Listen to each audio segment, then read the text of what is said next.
Ethan Caldwell fired the nanny on Christmas Eve, right in front of his daughter. She's useless. I don't pay people to babysit silence, he said coldly while the little girl stood there, not reacting at all.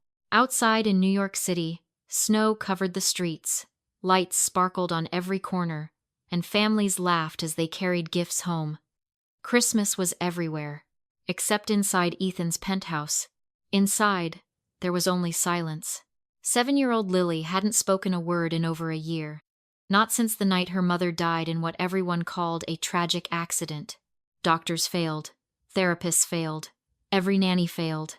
And Ethan had stopped believing anyone could fix it. Until Annie Brooks walked in. She didn't smile too much, didn't try to impress, didn't even walk straight to Lily. She just said softly, "Hi, Lily." No pressure. No pity. For a moment, nothing happened. Then, Lily's fingers moved. Just slightly. Ethan froze. That had never happened before. Later that night, Annie paused in front of a family photo. Ethan, his late wife, and Lily smiling together. Her expression changed. Not surprise. Not curiosity. Recognition. And that was the moment everything began to shift. Because the woman he had just hired wasn't just a nanny. She was someone who already knew the truth about the night his wife died. Ethan Caldwell didn't believe in second chances. Not in business. Not in people. And certainly not in emotions. A year ago, his life had been perfectly structured, predictable, controlled, efficient. His company was thriving, his reputation untouchable, and his family complete. Until Christmas Eve, the night everything broke. It had been snowing heavily in New York City that evening. Traffic slowed. Streets blurred under layers of white. Inside the car, silence had stretched between Ethan and his wife. Olivia, but not the peaceful kind. The kind that came after too many words had already been said. No one outside ever knew what they argued about. Not the press. Not the police. Not even the official report. Because the story that survived was simple. A tragic accident. A slippery road. A car that lost control. But that wasn't the version Lily remembered. After the crash, Olivia never made it to the hospital. And Lily never spoke again. At first, Ethan threw everything he had at fixing it. The best child psychologists. The most expensive therapy programs. Specialists who promised breakthroughs and delivered nothing. Week after week. Month after month. Silence remained. Eventually, something inside him shifted. Not healing, not acceptance. Just withdrawal. If something couldn't be fixed, it wasn't worth feeling. So he stopped trying to reach Lily, and instead, he managed her. Scheduled her days, controlled her environment, replaced emotional connection with structure. It was easier that way, less painful. But Lily didn't get better. She simply disappeared into herself. And every nanny who entered that house made the same mistake. They tried too hard. They pushed. They pleaded. They filled the silence with forced warmth until Ethan replaced them. Again, and again, and again. Annie Brooks had seen silence before. Not the quiet kind, the heavy kind, the kind that lived in hospital rooms, where machines beeped slowly and words became too expensive to say. Years ago, she had been a nursing student, determined, focused, full of plans. She wanted to help people heal, to be the person who stayed when things got difficult. But life had rewritten that plan. Her mother got sick. Not suddenly, not dramatically, slowly. The kind of illness that drains everything: time, money, hope. Annie dropped out of school without hesitation. There was no one else to take care of her. Days turned into months. Months into years. Hospitals became home. And Annie learned something no textbook could ever teach her. Sometimes, healing doesn't look like recovery. Sometimes, it looks like staying, holding someone's hand when there's nothing left to fix. Her mother passed away 3 winters ago, right before Christmas. Since then, Annie never left the season behind. Every year, she volunteered at a small church helping families who had less, listening to people who had no one else, sitting with strangers who didn't want to be alone during the holidays. She understood grief, not as a concept, but as a language. Back in Ethan's penthouse, that language was everywhere. You could see it in the untouched piano in the corner, in the neatly arranged decorations that no one had bothered to finish, in the way Lily sat perfectly still, as if movement itself might break something fragile inside her. Annie didn't rush. She didn't ask questions. Lily wasn't ready to answer. Instead, she observed the way Lily's eyes followed soft sounds, the way her fingers tightened slightly when certain words were spoken, the way she avoided looking at anything that reminded her of the past. And then, one evening, Annie noticed something. A faint melody playing from a distant apartment, a Christmas carol drifting through the window. Lily's head tilted. Just slightly. Annie said nothing. She simply walked over to the small speaker in the living room and turned on a similar song. Soft, gentle, familiar. For a moment, nothing happened. Then Lily's hand moved toward the edge of the couch. Not fully, not intentionally, but enough. Enough to prove something was still there. Something alive beneath the silence. From across the room, Ethan noticed. He didn't react immediately. Didn't step forward. Didn't speak. But his gaze lingered longer than usual. Because for the first time in a year, something had changed. Not dramatically. Not completely. But undeniably. And for the first time, Ethan didn't feel control. He felt uncertainty. Because whatever Annie was doing, it wasn't something money had been able to buy. Later that night, as the lights dimmed and the city outside quieted under falling snow, Lily sat beside Annie on the floor. No words, just presence. And slowly, carefully, Lily reached out and wrapped her fingers around Annie's hand. The smallest gesture, the quietest connection. But in a house that had forgotten how to feel, it was everything. The first real change didn't happen with words. It happened with silence that no longer felt empty. Over the next few days, Annie didn't try to fix Lily. She didn't ask her to speak, didn't ask her to explain, didn't even ask her to respond. Instead, she built something far more fragile and far more powerful. Safety. It started in small ways. One afternoon, Annie sat at the kitchen counter, rolling dough between her hands. "Gingerbread cookies," she said softly, not looking directly at Lily. "My mom used to make these every Christmas. She said they taste better when you don't rush." No reaction. But Annie didn't stop. She kept working slowly, deliberately, letting the scent of cinnamon and sugar fill the room. Minutes passed. Then, a soft shift. Lily slid off the chair, walked closer. Not all the way, but closer than before. Annie pretended not to notice. She simply placed a small piece of dough near the edge of the counter, within reach. An invitation, not a demand. A few seconds later, Lily's fingers touched it. Hesitant, careful, but real. And for the first time, there was something in her movement that didn't look like fear. It looked like curiosity. Across the room, Ethan stood still, watching. He hadn't planned to stay.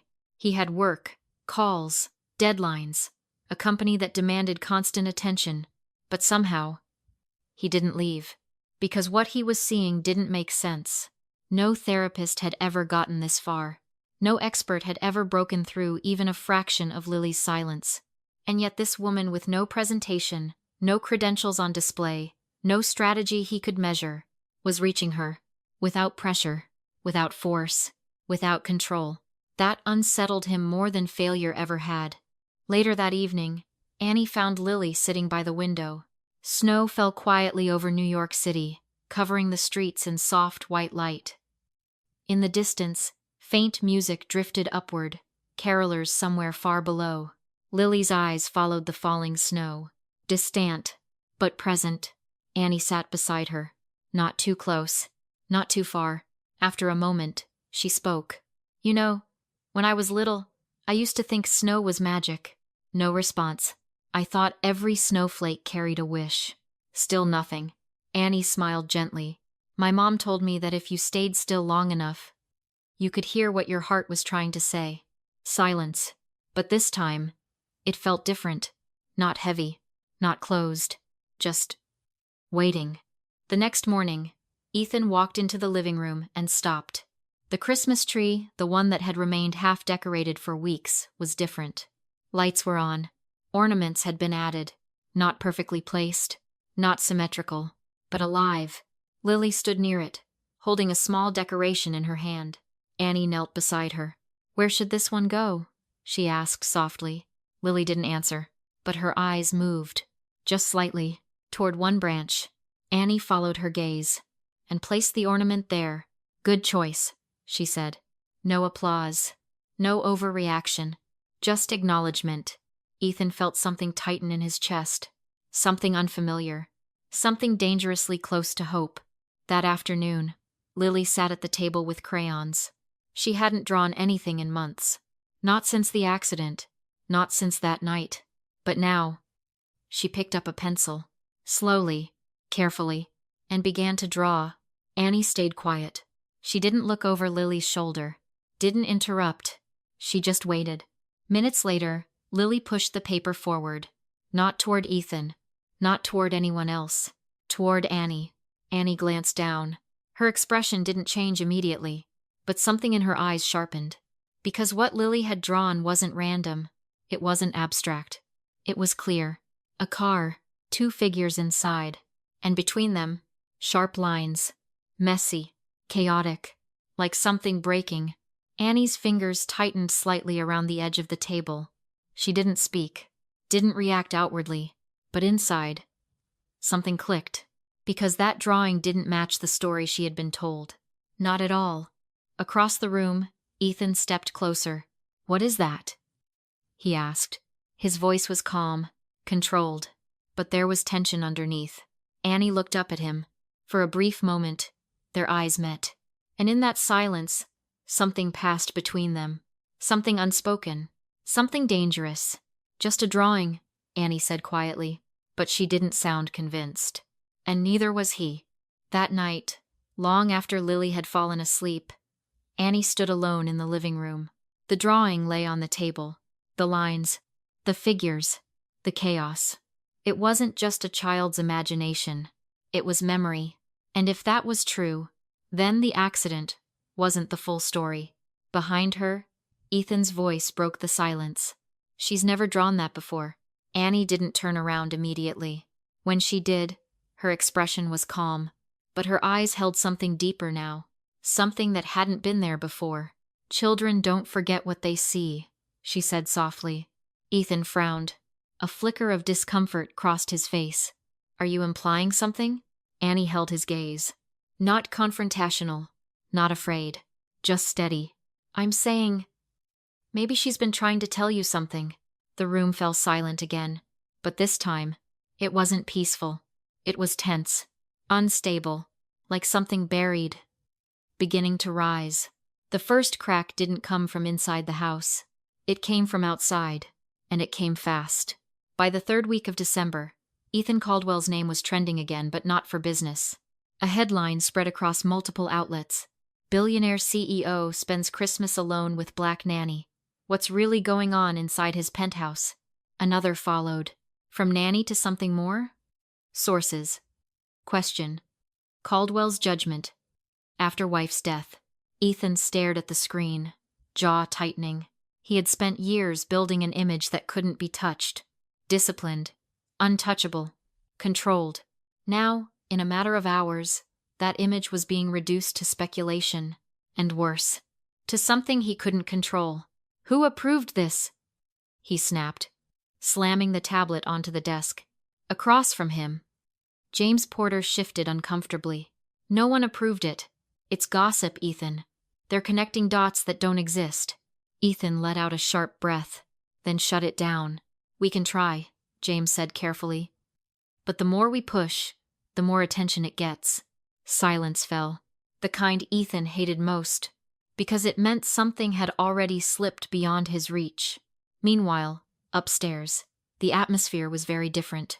Warm, quiet, alive. Lily sat on the floor beside Annie, carefully placing small ornaments into a box. Not perfectly, not neatly, but willingly. That alone was a miracle Ethan hadn't noticed yet. "You like this one?" Annie asked, holding up a small snowflake. Lily looked at it. Then nodded. Just once. Small, but real. Annie smiled gently.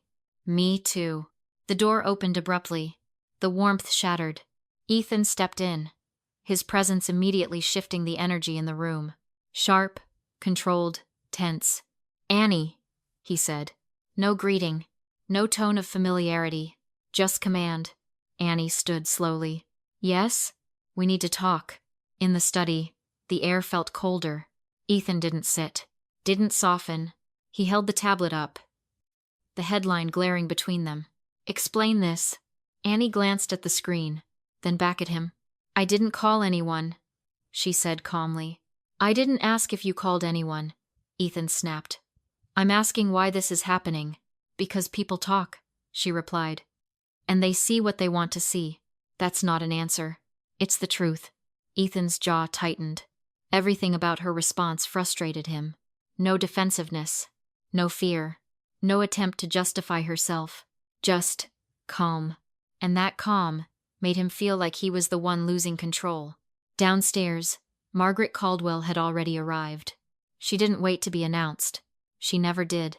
This is unacceptable, she said the moment Ethan walked back into the room. Her voice was sharp, precise, the kind that didn't ask questions, only delivered conclusions. You've embarrassed this family enough. Ethan didn't respond immediately. I'm handling it. No, you're not, she said coldly. You hired her. You brought this into our home. Her gaze shifted toward Annie, measured, judging. She's overstepping. Annie met her eyes. Not challenging, not submissive, just steady. I'm doing my job, she said quietly. Margaret's lips tightened. Your job is to take care of the child, not replace her mother. The words landed hard. Too hard. Across the room, Lily froze. The small ornament slipped from her hand and hit the floor with a soft crack. No one spoke, but the damage was done. Ethan noticed it. That shift, that stillness, returning. The fragile progress. Breaking, and suddenly, everything felt unstable again. The headlines, his mother, the tension, the unknown, and at the center of it all, Unni. That night, Ethan made a decision. Not carefully, not thoughtfully, but quickly, the way he handled everything that threatened control. You're leaving, he said.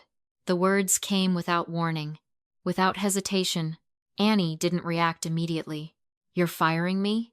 She asked. Yes. Silence stretched between them. Because of the headlines? She asked softly. Because this isn't working. They both knew that wasn't true, and that made it worse. Annie nodded slowly.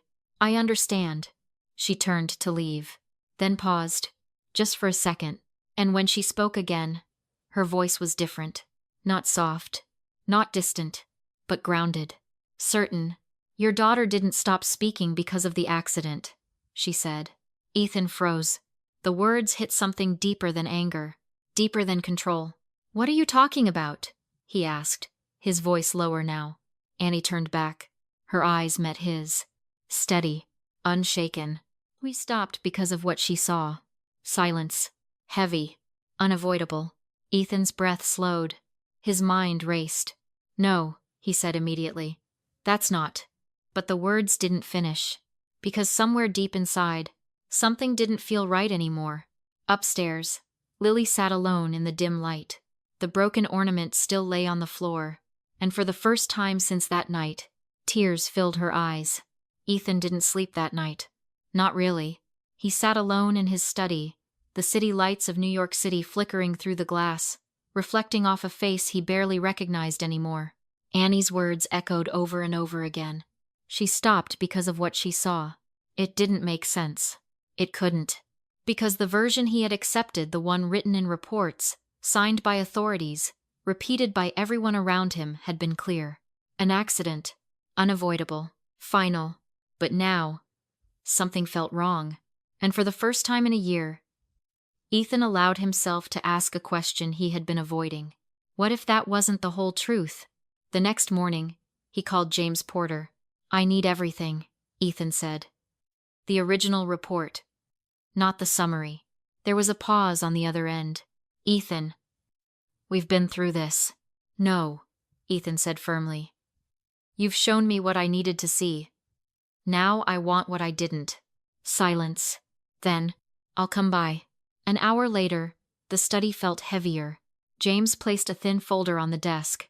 This is everything that wasn't included in the public file. Ethan opened it. Photos, statements, fragments, things that didn't fit neatly into a clean narrative. His eyes scanned quickly at first, then slower, then stopped. There was a witness? Ethan asked. James hesitated. Not officially. Ethan looked up sharply. What does that mean? It means, James said carefully, there were inconsistencies. The timeline, the condition of the car, Olivia's last known statements. Ethan's chest tightened. Why wasn't I told? James didn't answer immediately. Because they both knew the answer. Margaret Caldwell. She said it would destroy you, James finally said. That you needed closure, not questions. Ethan leaned back slowly. Closure. That word had cost him everything. Upstairs, Lily sat quietly on her bed. The house felt different. Empty. Annie was gone, and something inside her had closed again. But not completely. Not this time. Because something had already started to break through. Ethan walked into her room. Carefully. Uncertainly. For once, he didn't know what to say. He sat down across from her. Not too close. Not too far.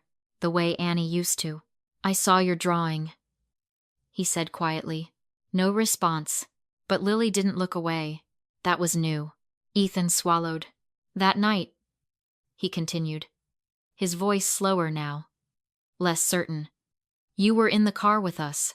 A small shift. Her fingers tightened around the edge of the blanket. You remember something, don't you? Silence. But not empty. Not closed. Waiting. Ethan leaned forward slightly. I need you to help me understand. For a long moment, nothing happened. Then, Lily's lips parted. Barely. Her voice came out as a whisper. Fragile. Broken. But real. Mom was crying. Ethan froze. The words hit harder than anything else. Because they weren't imagined. They weren't suggested. They were remembered. What else? He asked softly. Lily's breathing became uneven. Her eyes filled with fear. But she didn't shut down. Not this time. You shouted, she whispered. Ethan's chest tightened. Fragments of that night, ones he had buried, avoided, rewritten, began to surface. Not clearly, but enough. Enough to hurt. I didn't mean, he started. But the words fell apart before they formed. Because intention didn't matter anymore. Only truth did. Downstairs, the front door opened quietly. Annie stepped inside. She hadn't planned to come back, but something told her she needed to. Not for Ethan. For Lily.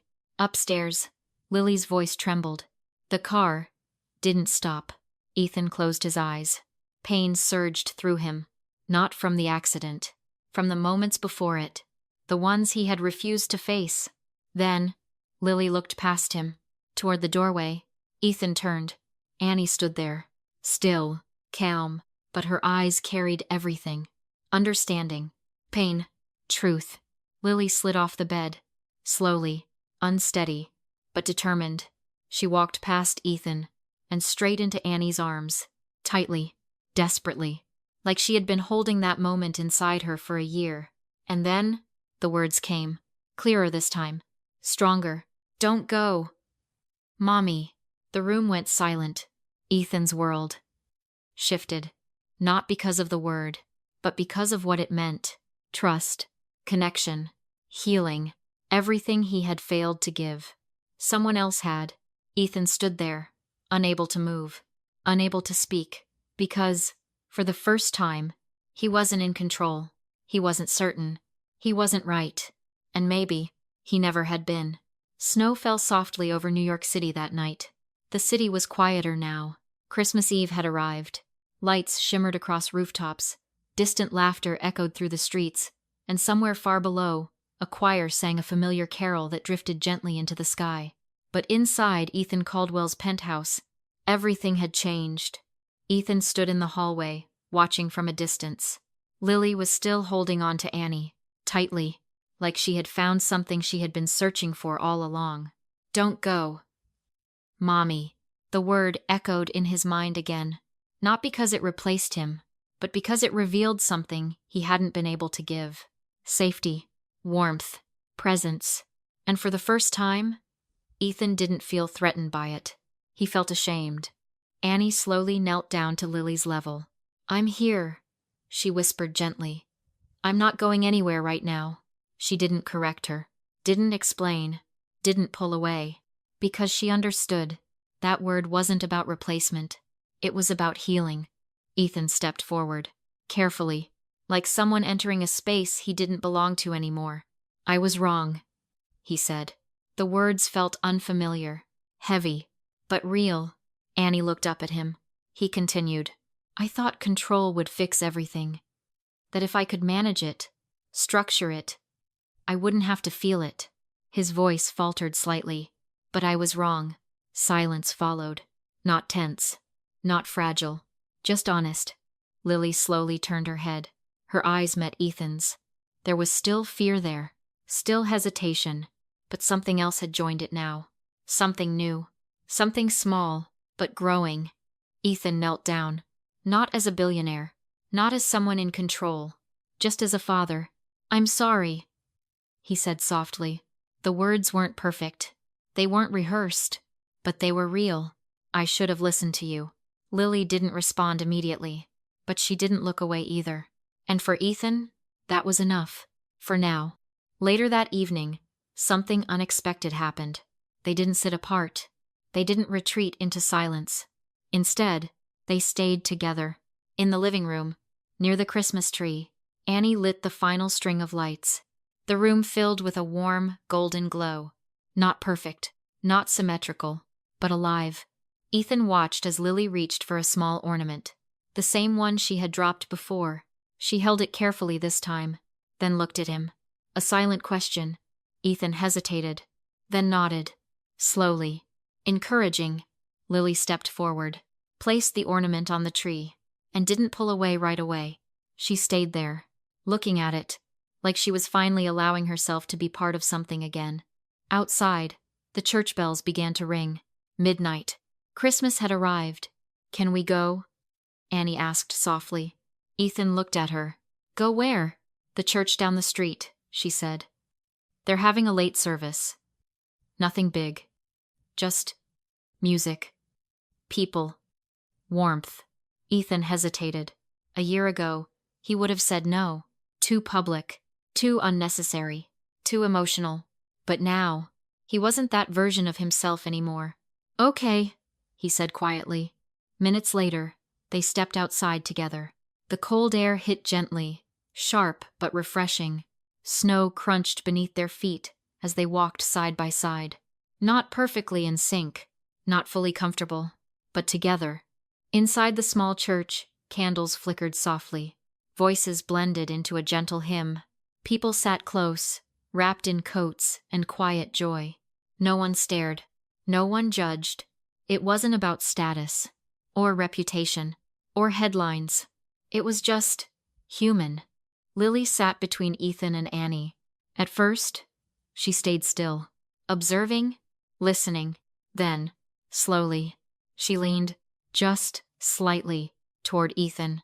His breath caught. He didn't move, didn't react, just stayed, letting the moment exist. The music swelled, soft, hopeful, healing.